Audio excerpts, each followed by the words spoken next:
합니다. 우리처럼 이렇게 예배당으로 이렇게 건물이 있는 것이 아니고 모여 있는데 부유한 집, 잘 사는 사람들 집에서 모였다고 합니다. 그래서 모여서 예배를 드리고 만찬을 하는데 상류계층, 하급계층 이렇게 계층에 나누어서 만찬을 했다고 합니다. 그것도 그냥 나눈 것이 아니고 아예 방이 따로 있어서 잘 사는 사람들은 이쪽 방, 그리고 먼저 와서 좋은 방, 그리고 못 사는 사람들은, 그리고 계급이 낮은 사람들은, 사회적인 신분이 낮은 사람은 낮은 방에서 먹었다고 하는 것이죠. 그렇기 때문에 각자의 만찬을 먹었다라고 하는 의미는 어떤 의미냐면 사회적으로 계급, 사회적인 물질의 차이, 경제적인 문제의 차이에 있어서 하나님의 만찬에 어울리지 못했다는 것을 의미합니다. 그리고 각자의 계급의 차이가 있기 때문에 먹는 만찬도 차이가 있다라고 하는 것이죠. 생각을 해보시기 바랍니다. 우리가 성찬식을 하는데 아파트에 사는 성도들은 성찬 따로 준비되어 있고, 그리고 전세 사는 성찬 따로 준비되어 있고, 그리고 갑자기 화가 나시네요, 그렇죠? 50평 성도는 따로 준비되어 있고, 그렇게 따로 있다고 생각을 해보십시오. 그리고 성찬을 다 같이 모였을 때 하지 않고 또 어떻게 한다고 생각하세요? 오는 순서대로, 빨리 오는 순서대로 먼저 마음껏 먹을 수 있다고 해보세요. 그래서 내가 먼저 오는 순서대로 배불리 다 먹은 거예요. 우리는 세밀하게도 우리는 친절하게도 하나씩 그렇게 되어 있는데 그 한 잔을 내가 먼저 갔다고 해서 10잔씩 다 마시고 늦게 오니까 한 명도 없다고 생각을 해보십시오. 우스갯소리이지만 이런 일들이 고린도 교회에 있었다라고 하는 겁니다. 그렇기 때문에 주의 만찬이 가지고 있는 그 정신, 예수님의 정신, 예수님의 사랑, 십자가의 은혜, 십자가의 공로는 온데간데 없고 자기의 먹을 것, 자기의 뱃속을 채우기에 급급했던 모습들이 바로 고린도 교회가 가졌던 잘못된 성찬이고 잘못된 만찬이라 하는 겁니다. 성도 여러분, 고린도 교회에는 그 성만찬의 기념은 없습니다. 기억도 없습니다. 대신 떡과 잔을 먹는 나만 있을 뿐입니다. 예수님께서 말씀하신 떡은 있고 잔은 있습니다. 그런데 예수님의 몸은 없습니다. 예수님의 피도 없습니다. 떡을 먹는 행위는 있을 뿐이지만 예수님의 십자가의 사랑은 없습니다. 잔을 먹는 행위는 있을 뿐이지만 잔 속에 담겨있는 새 언약의 그리스도의 공로와 하나님의 은혜에 대해서는 나타나 있지 않는 것입니다. 그래서 예수님을 향한 기억보다, 십자가를 향한 기념보다 지금 내가 먹고 지금 내가 누리는 것, 내가 관련된 파당과 함께 누리는 이것이 더욱 중요한 것, 이것이 고린도 교회가 누리는 성만찬이라 하는 겁니다. 그렇기 때문에 사도 바울이 21절에서 권면하고 심지어는 질책하는 것처럼 어떤 사람은 시장하고 굶주리고 또 어떤 사람은 너무 많이 먹어서 취하는 그런 사태까지 벌어지게 되는 겁니다. 그래서 사도 바울이 22절에서 뭐라고 말씀합니까? 너희가 집이 없느냐? 집이 없어서 밥을 집에서 안 먹고 교회에서 먹느냐? 그리고 성찬으로 지금 배를 채우려고 하고 있느냐? 오히려 질책하고 있는 내용을 볼 수 있습니다. 그래서 하나님의 교회를 업신여기고 교회가 가져야 될 나눔과 사랑과 돌봄과 섬김에 대해서는 생각하지 않느냐라고 말하고 있는 겁니다. 게다가 너희에게 칭찬하지 않겠노라. 칭찬할 필요성도 내가 느끼지 못하겠다고 사도 바울이 강력하게 질책하고 있는 내용입니다. 우리 성현교회는 이런 성만찬 하지 않기를 바랍니다. 나보다 주님을 생각하고 주님을 기억하고 주님을 생각하고 권면하는, 사랑을 나누는 우리 성현교회 성도님들 되시기를 권면을 드립니다. 그렇다면 바르게 성찬하는, 바르게 기념하는 것이란 무엇일까요? 사도 바울은 27절에서 이렇게 말하죠. 누구든지 주의 떡이나 잔을 합당하지 않게 먹고 마시는 자는 주의 몸과 피에 대해서 어떻다고요? 죄를 짓는 것이라 이야기하고 있습니다. 바르게 기념하지 않는다면, 주님이 말씀하신 대로 기념하지 않는다면 주의 몸과 피를 어떻게 하는 거예요? 더럽힌다는 겁니다.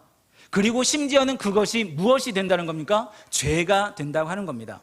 우리가 성찬을 때에 따라 하고 때에 따라 참여를 하지만 바르게 하지 않는다면 이 성찬이 무엇이 된다는 거예요? 주님 앞에 죄가 된다는 겁니다. 주님을 욕보인다 하는 겁니다. 십자가의 사랑을 더럽히고 예수님의 명예를 더럽히는 결과를 가져온다라고 하는 겁니다. 잘못된 성찬이 이렇게 다시 한번 예수님의 가슴에 못을 박는 것을 알 수가 있습니다. 그렇다면 우리는 어떻게 하면 바르게 기념할 수 있을까요? 방금 살펴본 27절에서 합당하게라고 이야기하고 있습니다. 합당하지 않게 먹고 마시면 문제가 되기 때문에 반대로 생각하면 바르게 기념한다는 뜻은 합당하게 마시면 되겠죠. 그러면 또 질문이 생기죠. 그럼 이 합당하게라는 뜻은 무슨 말일까요? 28절에 보면 그 답이 나올 수 있을 것 같습니다. 28절 한번 읽어볼까요? 시작.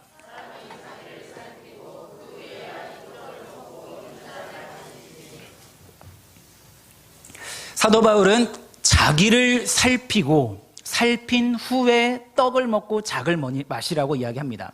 자, 자신을 살핀다. 이 말이 어떤 말인지 함께 살펴보기 원합니다.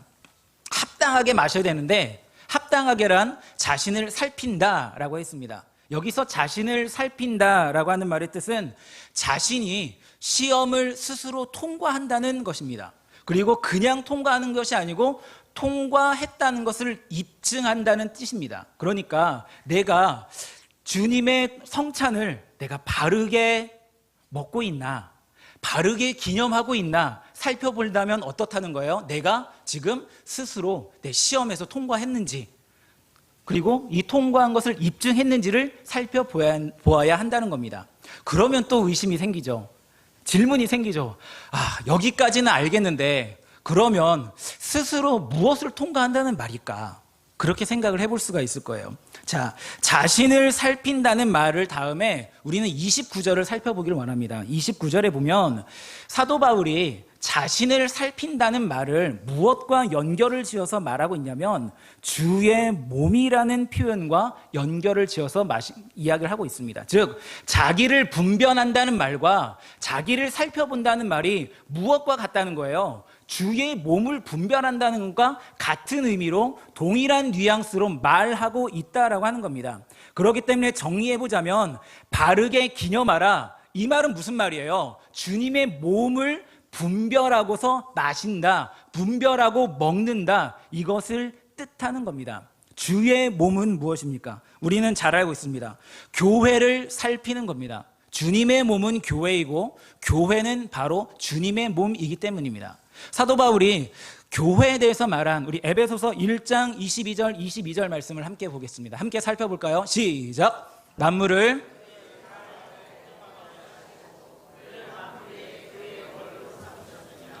교회는 네, 죄송합니다. 교회는 그의 무엇이라고요? 몸이라고 했습니다. 사도 바울이 에베소서에서 그리스도가 굉장히 위대함에 대해서 이야기를 하는데 그것으로 끝나지 않고 예수님이 이 위대함을 이어받은 교회와의 관계에 대해서 이야기를 하고 있습니다. 사도 바울이 일관되게 이야기하고 있는 이 바는 무엇이냐면 주의 몸이 바로 교회이고 교회가 바로 그리스도의 몸의 역할을 감당하고 교회의 몸으로 세워주었다라고 하는 겁니다. 이 말의 힌트를 얻어서 살펴보면 우리는 결국 바르게 기념한다는 의미, 이것은 나를 살피는 건데 나는 곧 주의 몸을 살피는 것이라 했습니다. 결국은 이 성찬은 바르게 기념하는 것이 바로 주의 교회를 살피고 돌보는 겁니다. 고린도 교회, 제가 말씀을 드렸죠. 고린도 교회는 상류층, 하류층, 세상의 계급과 세상의 지위가 교회 안에서 녹아들었던 교회였습니다. 그래서 파당이 생겼고요, 끼리끼리 문화가 생겼습니다. 그리고 그 문화는 너무나 강력하여서 심지어는 주의 말씀을 먹고 또 그리고 주님의 몸과 피를 기념하고 구별해야 되는 성만찬조차도 제대로 기념하지 못하였습니다. 비단 이 문제는 고린도 교회의 문제만이 아니라 어찌 보면 한국 교회의 문제이기도 합니다. 강남교회, 강북교회, 잘 사는 교회, 대통령, 정치가들이 많이 모인 교회, 공무원 교회, 서민 교회, 우리 교회가 어떤 교회입니까? 망원동 교회, 성현교회 이름처럼 하나님의 거룩함과 그 어짐이 맞나요? 그 어짐을 나타내는 그 교회, 특별히 성경에서 말하고 있는 주님의 몸된 교회, 그 교회가 바로 우리 교회여야만 합니다. 우리는 어떤 교회가 되어야 될까요? 아니에요. 그냥 우리 교회는 주님의 교회이면 됩니다. 주님을 머리로 하고 주님을 기념하고 주님의 십자가를 자랑하고 그 자랑하기에 앞서서 성만찬을 통하여서 언제나 만찬을 하며 주님의 은혜를 기억하고 생각하고 내 삶에 적용하고 오늘도 그 능력이 살아있는 교회, 기념이라는 진짜 의미를 가슴속에 품고 있는 뜨거운 심장을 가지고 있는 그 교회, 그 교회가 우리 교회가 되길 바랍니다. 그 교회가 우리 성현교회가 되기를 바랍니다. 성도 여러분, 교회가 건물이 아니라는 것쯤은 이제 많이 들었습니다. 교회는 건물이 아니고 사람이라고 모두 알고 있습니다. 어린 친구들도 숱하게 배웠습니다. 사람이 모인 곳, 특별히 어떤 사람이죠? 하나님의 은혜로, 하나님의 사랑으로 구원받은 하나님의 백성들이 모인 주님의 지상 명령을 수행하고 주님을 기다리고 있는 그 거룩한 공동체가 바로 교회라는 것을 알고 있습니다. 그렇다면 교회를 교회되게 하신 그 예수님을 기억하고 기념하는 만찬의 주인공은 당연히 누가 되어야 되겠습니까? 바로 우리 주님이어야 됩니다. 예수님이어야 됩니다. 그리고 특별히 더욱더 정확하게 말하자면 성만찬을 통하여서 우리 주님의 십자가가, 주님의 사랑이, 주님의 은혜가 드러나는 성숙한 성찬, 이것이 바로 우리가 나아가야 될 바르게 주님을 기념하는 성찬인 것입니다. 사랑하는 성도 여러분, 성찬을 이렇게 임하시기 바랍니다. 그리고 더욱더 나아가 성찬의 정신으로 신앙생활할 수 있는 우리가 되기를 바랍니다. 성만찬을 참여할 때마다 주님을 기념하고 주님을 참여합니다. 하지만 성만찬을 참여하는 정신으로 우리가 신앙생활을 해야 되는 것도 잊지 말아야 할 것입니다.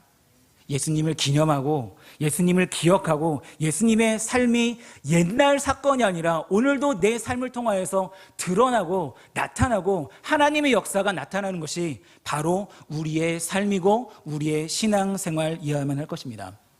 우리 교회를 살펴보면서 고린도 교회 같은 문제가 우리 교회에는 없는지 살펴보아야만 합니다. 고린도 교회 같은 파당을 짓는 문제가 우리 안에 있는지 살펴보아야 됩니다. 또한 파당을 넘어서 그런 끼리끼리가 아니라 끼리끼리를 뛰어넘어 우리 서로들을 섬기고 돌보는 정신들이 우리에게 필요합니다.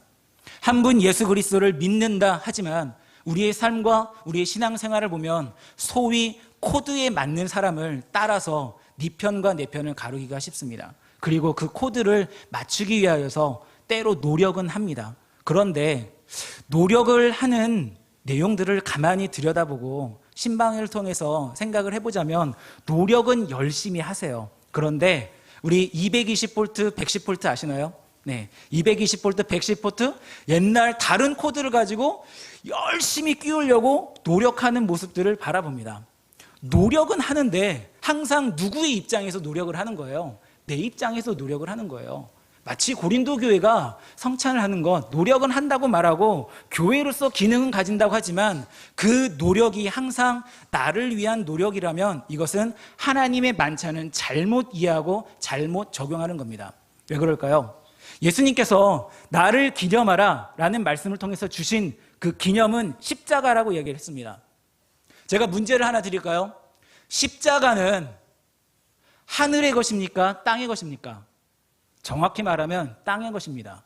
땅의 것이었습니다. 왜요? 십자가는 인간을 죽이는 형틀이었기 때문입니다. 그것도 죄수를 죽이는 형틀입니다. 가장 비참한 죄를 지어서 죽을 수밖에 없는 사형수에게 집행하는 형틀입니다. 그런데 하나님이신 예수님이 십자가에 달려 죽으셨습니다. 왜요? 인간이 하나님의 수준으로 도달하여서 결코 하나님께 나아갈 수 없기 때문입니다. 우리가 십자가를 말하면서 성만찬을 말하면서 우리가 끼리끼리가 아니라 뛰어넘어야 된다. 노력은 하지만 그 노력의 중심이 도대체 어디에 있는지 생각해 보아야 됩니다. 예수님을 기념하며 십자가의 은혜를 생각하며 고린도 교회가 아니라 화합하는 성찬, 화합하는 교회를 이룬다면 십자가의 은혜처럼 십자가의 정신처럼 내 중심이 아니라 상대방을 향하여서 맞추어 주어서 나아가는 정신이 필요합니다. 우리가 기념할 그 예수님의 십자가가 바로 나를 위하여서 내 수준까지 맞추어 주셨기 때문입니다. 이 사실을 생각하지 못한다면 우리는 항상 헛된 노력에 불과할 겁니다. 아무개 집사님, 아무개 권사님, 아무개 성도들하고 사이 나쁜데 그 사이를 영원히 간극을 메울 수 없을지 모르겠습니다. 절대 그 코드가 내가 바뀌지 않는 한 바뀌지 않거든요. 주님이 오실 때까지 그런 사이가 나쁜 상태로 그대로 가시겠습니까? 주님이 오실 때까지 그 파당 지어진 상태로 그렇게 가시겠습니까? 주님이 오실 때까지 항상 우리 그 그룹 안에서 멈춰 살고 있겠습니까? 성만찬을 바르게 적용하는 교회에